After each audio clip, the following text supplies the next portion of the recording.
ከሰው ቤት አለመጽወተው እባክሽ ልለምንሽ እንድታከም ብቻ እርጂ። ለምን ስትፈልጋት ሞትም? ተይ እንደዚህ አታርጊ። 5 ዓመት ሙሉ አብረን በፍቅር ቆይተናል። ስላፈቀርኩሽ ብቻ ያንን መጥፎ ጊዜሽን አብሬሽ ሆኛለሁ። እኔ ሌላ ምንም አልጠይቅሽም፣ ብቻ ሳክሚ። እሱ ያንተ ጅልነት ነው። አንዴ ከጅል ወጣ ነገር አተለቃቀስ።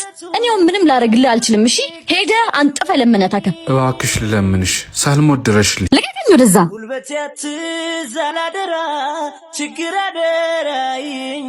ማን ነው? እኔ እንጃ የኔ ፍቅር የኔ ቢጤ ነው መሰለኝ። በይ በቃ ወጥቻለሁ። ማገኛት የላበቴ እንዴ ተባርካ ና ተነስ ና እኔ አሳክማለሁ። ባለቤቴ ምን አይነት ሴት እንደሆነች እንዳቅ ስለረዳኝ አመሰግናለሁ። እንካ በዚህ ታከም፣ ካነሰ ጨምርላለሁ። እሺ። አይ ይሄ ሁሉ ይበዛል። ይሄኛውን ለተቸገሩ አባቶች ላክልኝ።